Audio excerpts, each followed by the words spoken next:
Akashvani Adilabad 100.2 FM మనస్సు నిండా. పుస్తకంతో కార్యక్రమంలో సంగీత సౌరభాలు పుస్తక ధారావాహిక పఠనంలో 42వ భాగంలో ప్రముఖ హిందుస్థానీ గాయకుడు ఉస్తాద్ అమీర్ ఖాన్ సాహెబ్ జీవిత విశేషాలింటారు. చదివి వినిపిస్తారు. రచన పఠనం ఎస్ రాజవర్ధన్. ఉస్తాద్ అమీర్ ఖాన్ సాహెబ్ తన సొంత గాన శైలిని అభివృద్ధి చేసుకొని ఇండోర్ ఘరానాగా పేరు పొందాడు. అతను అభివృద్ధి చేసిన శైలి తెలివి మరియు భావోద్వేగం, సాంకేతికత మరియు స్వభావం, ప్రతిభ మరియు ఊహల యొక్క ప్రత్యేకమైన కలయిక. శాస్త్రీయ సంగీత ప్రపంచానికి గుర్తుగా ఇండోర్ కే మసీహా అనే ఉత్తమమైన పుస్తకాన్ని పొందుపరిచాడు. ఏ గూటి చిలక ఆ పాటనే పాడుతుంది అనే సామెత ఒకటి ఉన్నది. కుటుంబ వాతావరణం సంగీతమయమై ఉంటే ఆ ఇంట్లో జన్మించిన ప్రతి ఒక్కరికి అంతో ఇంతో సంగీత సౌరభం అంటక మానదు.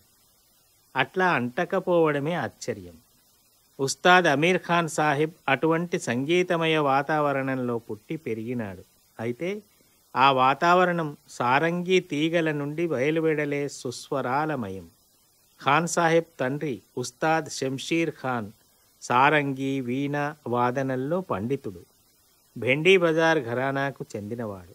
గాత్రంలో కూడా నిపుణుడే అయినప్పటికీ సారంగి వాదనానికే మొగ్గు చూపినాడు. ఇందోర్ పాలకులైన హోల్కార్ల సంస్థానంలో ఆస్థాన విద్వాంసుడు కనుక ఉస్తాద్ అమీర్ ఖాన్ బాల్యం ఇందోర్లోనే గడిచింది. అంతేగాక తాను ప్రత్యేకంగా తయారు చేసుకున్న బాణీని ఇందోర్ ఘరానా అన్నారు. ఇందోర్ ఘరానా వ్యవస్థాపకుడు ఉస్తాద్ అమీర్ ఖాన్ సాహెబ్ అనాలి. సంగీత పరిభాషలో చెప్పాలంటే ఇందోర్ ఘరానాకు అమీర్ ఖాన్ సాహెబ్ ఖలీఫా. అయితే ఉస్తాద్ అమీర్ ఖాన్ సాహెబ్ తండ్రి భెండీ బజార్ ఘరానాకు చెందినవాడు కనుక అమీర్ ఖాన్ సాహెబ్ కూడా భెండీ బజార్ ఘరానా గాయకుడే అనే వాదం ఒకటి బయలుదేరింది. దానికి మరో కారణమున్నది. అమీర్ ఖాన్ సాహెబ్ ముంబాయిలో ఉన్న కాలంలో అక్కడి భెండీ బజార్లోని తవాయిఫులకు అంటే ముజ్రా నాట్యం చేసేవాళ్లకు సంగీత శిక్షణ ఇవ్వడానికి తరచూ భెండీ బజార్ వెళ్ళేవాడు. కనుక అమీర్ ఖాన్ సాహెబ్ భెండీ బజార్ ఘరానాకు చెందిన గాయకుడు అనుకునేవారు. స్వయంగా అమీర్ ఖాన్ సాహెబ్ తండ్రి భెండీ బజార్ ఘరానాకు చెందిన సారంగీ వాదకుడు, గాయకుడు కాదు. భెండీ బజార్ గాయకుడు ఉస్తాద్ నజీర్ ఖాన్ సాహెబ్. అంజనీబాయి మాల్పేకర్ను గాన తపస్వినిగా తీర్చిదిద్దిన గొప్ప సంగీతజ్ఞుడు కనుక అంజనీబాయి మాల్పేకర్ను భెండీ బజార్ గాయిక అనాలి. ఉస్తాద్ అమీర్ ఖాన్ సాహెబ్ తండ్రి వద్ద తొలుత సారంగీ నేర్చినప్పటికీ గాత్ర సంగీతానికే అధిక ప్రాధాన్యతనిచ్చి తనదంటూ ఒక ప్రత్యేకమైన బాణీని సమకూర్చుకున్నాడు. కనుక అతన్ని ఇందోర్ ఘరానా గాయకునిగానే పరిగణించాలి. సారంగి పక్కవాద్యం. దాన్ని సోలో వాయించే స్థాయికి తీసుకొని వచ్చినవాడు పండిత్ రామ్ నారాయణ్. అది పూర్తిగా గాయకి అంగ్ అంటే సారంగి వాదనం గాయనానికి చాలా దగ్గరగా ఉంటుంది. హీరాబాయి బరోడేకర్ వద్ద రాజాభావు కోస్కే అనే హార్మోనియం వాదకుడు ఉన్నప్పటికీ బాబురావు కుమ్ఠేకర్ అనే సారంగీ వాదకుడు లేకపోతే కచేరీ వాయిదా వేసుకునేది. అంటే ఆమె సారంగికి ఎంత ప్రాధాన్యతనిచ్చేదో తెలుస్తున్నది. అటువంటి మధురమైన స్వరాలను వినిపించే సారంగీ విద్వాంసులలో అమీర్ ఖాన్ సాహెబ్ తండ్రి షంషీర్ ఖాన్, బుందే అలీ ఖాన్, సాబ్రీ ఖాన్, మునీర్ ఖాన్, సుల్తాన్ ఖాన్, రంజాన్ ఖాన్ వంటి ఉద్దండులైన సారంగీ వాదకులు ఉండేవారు. ఇప్పుడు సారంగికి ఆదరణ తగ్గిందని భావించిన పండిత్ రామ్ నారాయణ్ తన కొడుకు బ్రిజ్ నారాయణ్కు సారంగీ నేర్పకుండా ఉస్తాద్ అమ్జద్ అలీ ఖాన్ వద్ద సరోద్ నేర్పించినాడు. ఇందోర్ పాలకులైన హోల్కార్ల ఆస్థాన సంగీతజ్ఞుడైన ఉస్తాద్ షంషీర్ ఖాన్ సాహెబ్ కొడుకైన ఉస్తాద్ అమీర్ ఖాన్ సాహెబ్ తన తండ్రి వాయిద్యమైన సారంగిని వదిలి గాత్ర సంగీతం వైపు మలగడం వింత కాదు. పసంద్ అప్నీ అప్నీ, ఖయాల్ అప్నా అప్నా, ఎవరిష్టం వారిది. అయితే ఆ ఇష్టాన్ని సాకారం చేసుకోవాలంటే కఠినమైన సాధన అవసరం. తండ్రి అడుగుజాడల్లో నడిస్తే అతడు ఒక సారంగి విద్వాంసుడుగా మారిపోవడానికి అతని ముందు సులభమైన మార్గమే ఉండింది. కానీ అతను తన మార్గాన్ని తానెన్నుకొని అందులో ప్రభుత్వాన్ని సాధించినాడు. కనుకనే ఇందోర్ ఘరానాకు ఖలీఫా కాగలిగినాడు. అమీర్ ఖాన్ సాహెబ్కు తరతరాలుగా సంగీత వారసత్వం ఉన్నది. అతని తండ్రి హోల్కర్ రాజులను సేవించుకుంటే అతని తాత ఉస్తాద్ చెంగీజ్ ఖాన్ చివరి మొఘల్ చక్రవర్తులైన బహదూర్ షా జఫర్ ఆస్థాన విద్వాంసుడిగా పేరుగాంచినాడు. అమీర్ ఖాన్ సాహెబ్ 10 సంవత్సరాల వయసులోనే తల్లిని కోల్పోయినాడు. తండ్రి వద్ద సారంగీ వాద్యాన్ని సాకల్యంగా నేర్చుకున్నాడు. సారంగీ స్వరం గాత్రానికి దగ్గరగా ఉంటుంది కనుక గాత్ర సంగీతాన్ని కూడా అలవోకగానే నేర్చుకున్నాడు. యుక్త వయస్కుడైన తర్వాత ఇందోర్లోని ఆకాశవాణి కేంద్రంలో నిలయ విద్వాంసునిగా చేరినాడు. ఆకాశవాణికి వచ్చిన గొప్పవారందరికీ సారంగీ సహకారం అందించినాడు. అది కూడా ఇష్టంగా వాయించేవాడు. గాత్ర సంగీతానికి మాత్రం అతి శ్రద్ధగా వాయించేవాడు. గాయికా గాయకుల స్వరాన్ని యథాతథంగా సారంగీపై పలికించి అందరినీ అబ్బురపరిచేవాడు. 1934 సంవత్సరం తండ్రి ఆదేశానుసారం ఆ ఉద్యోగాన్ని వదిలి మధ్యప్రదేశ్లోని రాయ్గఢ్ సంస్థానానికి చెందిన మహారాజా చక్రధర్ సింగ్ ఆస్థానంలో చేరినాడు. అక్కడ 1 సంవత్సరం మాత్రమే ఉన్నాడు. 1937 సంవత్సరం అమీర్ ఖాన్ సాహెబ్ తండ్రి దివంగతుడైనాడు. ఢిల్లీ, కలకత్తా నగరాల్లో కొంతకాలం గడిపినాడు. ఎక్కడా నిలకడ అనేది లేకుండే. చివరికి ముంబాయి చేరుకొని అక్కడే స్థిరపడిపోయినాడు. అక్కడే గాత్ర సంగీతం మీద పరిశోధనలు మొదలుపెట్టినాడు.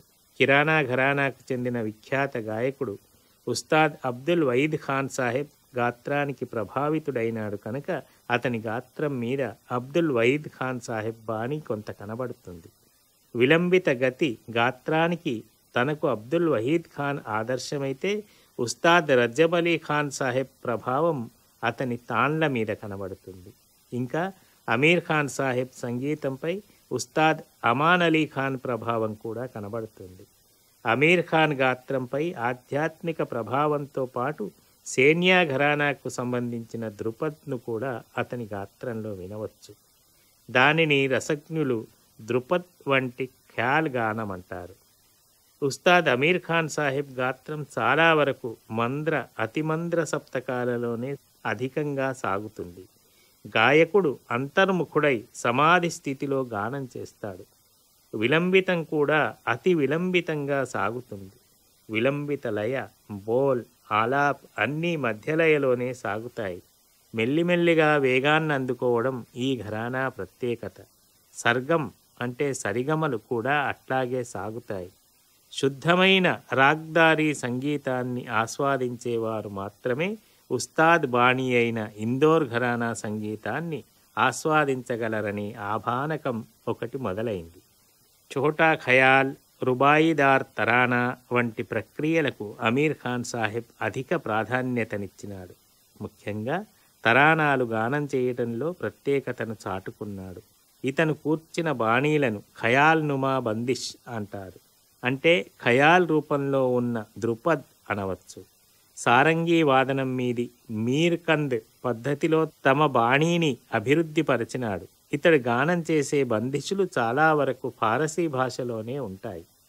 ఉస్తాద్ అమీర్ ఖాన్ సాహెబ్ వాయించే తాంబూరా 6 తీగలు బిగించబడిన ప్రత్యేకమైనది. తన గాత్రానికి హార్మోనియంనే అధికంగా ఉపయోగించుకునేవాడు కానీ సారంగిని ఉపయోగించేవాడు కాదు. అమీర్ ఖాన్ సాహెబ్ అభివృద్ధిపరిచిన ఇందోర్ ఘరానా బాణీని గురించి ఒక్క మాటలో చెప్పాలంటే అతి మంద్ర సప్తకంలో ప్రారంభమై అతి మెల్లగా రాగస్వరూపాన్ని ఆవిష్కరిస్తూ మధ్య సప్తకాలను దాటుకుంటూ తారసప్తకానికి చేరుకుంటుంది. లయకారి, గమక్, బోల్, బంత్ ప్రక్రియలన్నీ నిదానంగా సాగుతాయి. ఉస్తాదులు సినీ సంగీతానికి దూరంగా ఉంటారనే అపప్రథ పోగొట్టడానికి బైజూ బావరా చిత్రంలో నౌషాద్ సంగీత సారథ్యంలో ఒక పాట పాడినాడు అమీర్ ఖాన్ సాహెబ్. సంగీత స్పర్ధ కోసం ఆ చిత్రంలో విఖ్యాత గాయకుడు డివి పలుస్కర్తో జుగల్బందీ చేసినాడు. ఆజ్ గావత్ మనమోరా ఝూముకే దేశరాగంలో సాగిన ఈ బందిష్ 2 విద్వాంసుల నోట జాలువారి అజరామరమైంది. నౌషాద్ సాహెబ్ ధన్యుడైనాడు. షబాబ్ అనే చిత్రం కోసం నౌషాద్ మరో గీతం పాడించినాడు ఉస్తాద్ అమీర్ ఖాన్ సాహెబ్ చేత. దయాకర్ హే గిరిధర గోపాల్ ముల్తానీ రాగంలో సాగిన ఈ గీతం కూడా ప్రేక్షకాదరణ పొందింది. ప్రముఖ దర్శక నిర్మాత వి శాంతారాం తీసిన ఝనక్ ఝనక్ పాయల్ బాజే చిత్రంలో టైటిల్ సాంగ్ ఉస్తాద్ చేతనే పాడించినాడు. ఆ చిత్ర సంగీత దర్శకుడు వసంత్ దేశాయ్. అదెంత ప్రజాదరణ పొందిందో చెప్పనవసరం లేదు. ఆ చిత్రానికే తలమాణికమై నిలిచింది. ప్రముఖ ఉర్దూ కవి మిర్జా గాలిబ్ జీవితం డాక్యుమెంటరీ కోసం రహియే అబ్ ఐసీ జగహ అనే గజల్ను గానం చేసింది కూడా ఉస్తాద్ అమీర్ ఖాన్ సాహెబే. ఉస్తాద్ అసంఖ్యాకమైన రాగాలను గానం చేసి రికార్డులను చేయించినాడు. ముఖ్యంగా కర్ణాటక రాగాలైన చారుకేసి, హంసధ్వని రాగాలను హిందుస్థానీ వారికి పరిచయం చేసినాడు. హంసధ్వని రాగంలో ఉస్తాద్ గానం చేసిన తరానా శ్రోతలను విశేషంగా ఆకర్షించింది. ధృతలయలో సాగిన ఈ తరానా విని తీరవలసిందే. ఉస్తాద్ అమీర్ ఖాన్ సాహెబ్ తొలి భార్య జీనత్, ఆమె విఖ్యాత సితార్ వాదకుడు ఉస్తాద్ విలాయత్ ఖాన్ సాహెబ్ అక్క, ఆమె కూతురు ఫరీదా. అచిరకాలంలోనే ఆమెకు విడాకులిచ్చి మున్నీబాయిని పెళ్లాడినాడు. ఆమెకు ఒక కొడుకు అక్రమ్ అహ్మద్. ఆమె బతికి ఉండగానే ఆగ్రాకు చెందిన ప్రముఖ టుమ్రీ గాయిక ముస్తరీ బేగం కూతురు రసియా బేగంను వివాహమాడినాడు. ఆమెకు ఒక కొడుకు, అతని పేరు హైదర్ అమీర్. అతన్నే షహబాజ్ ఖాన్ అని పిలుచుకున్నారు. అయితే ఉస్తాద్ మూడో పెళ్లి చేసుకోవడం నచ్చని మున్నీబాయి ఆత్మహత్య చేసుకున్నది. ఇది అమీర్ ఖాన్ సాహెబ్ సాంసారిక జీవితం. ఉస్తాద్ అమీర్ ఖాన్ సాహెబ్ సంగీతాన్ని గురించి మాత్రమే మాట్లాడుకుంటూనే టూకీగా అతని సాంసారిక వ్యక్తిగత జీవనం గురించి తెలుసుకున్నాం. ఉస్తాద్ శిష్యులు కూడా మామూలు వాళ్ళు కారు. పండిత్ అమర్నాథ్ ఇతని ప్రియ శిష్యుడు. పండిత్ అమర్నాథ్ గానం రికార్డు వింటే ఉస్తాద్ అమీర్ ఖాన్ పాడుతున్నాడు అనుకుంటారు. అంత చక్కగా కాపీ చేయగలడతడు. కాపీ చేయడం అనకూడదేమో. ఉస్తాద్ నేర్పిన గాత్రాన్ని తూచా తప్పకుండా నేర్చినాడు అనాలేమో. అందరూ అట్లాగే నేరుస్తారు, కానీ తర్వాత తమదంటూ ఒక ప్రత్యేక శైలిని ఏర్పరచుకుంటారు. కానీ పండిత్ అమర్నాథ్ అట్లా చెయ్యలేదు. వీలైతే ఉస్తాద్ అమీర్ ఖాన్, పండిత్ అమర్నాథ్ల గానాన్ని యూట్యూబ్లో విని తెలుసుకోవచ్చు. సింగ బంధువులుగా ప్రసిద్ధులైన తేజ్పాల్ సింగ్, సురేందర్ సింగ్ అనే జంట గాయకులు ఇందోర్ ఘరానా గాయకులుగా ప్రసిద్ధులైనారు. వీరి గురువు అమీర్ ఖాన్ సాహెబ్. వీరేగాక అజిత్ సింగ్ పెంటల్, ఏ కానన్, అఖ్తర్ సద్మాని, అమర్జిత్ కౌర్, భీమ్సేన్ శర్మ, గజేందర్ బక్షి, కమల్ బోస్, హృదయనాథ్ మంగేష్కర్ వంటి పేరెన్నికగన్న సంగీతజ్ఞులందరూ ఉస్తాద్ అమీర్ ఖాన్ సాహెబ్ శిష్యులే.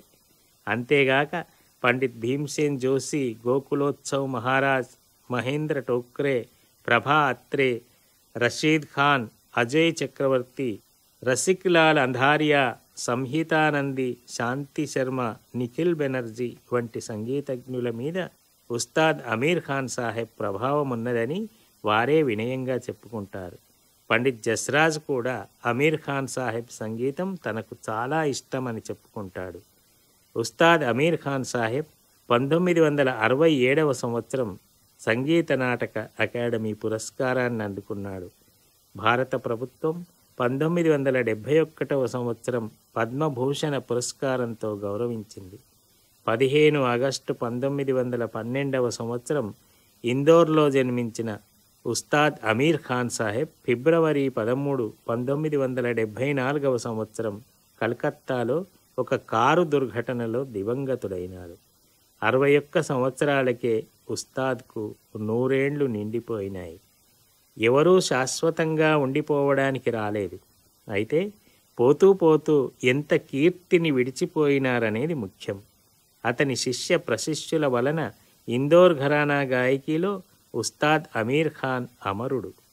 పోనీ అతని ప్రియ శిష్యుడు అమర్నాథ్లో అతని గానాన్ని వినాలనుకుంటే అతను 1996లోనే స్వర్గస్థుడైనాడు. యూట్యూబ్లో విందాం. అరచేతిలో వైకుంఠం అదే కదా. ఇంతవరకు సంగీత సౌరభాలు పుస్తక ధారావాహిక పఠనం 42వ భాగంలో ప్రముఖ హిందుస్థానీ గాయకుడు ఉస్తాద్ అమీర్ ఖాన్ సాహెబ్ జీవిత విశేషాలు ఎస్ రాజవర్ధన్ చదివి వినిపించిండ్రు. ఆకాశవాణి ఆదిలాబాద్ 100.2 FM మనస్సు నిండా.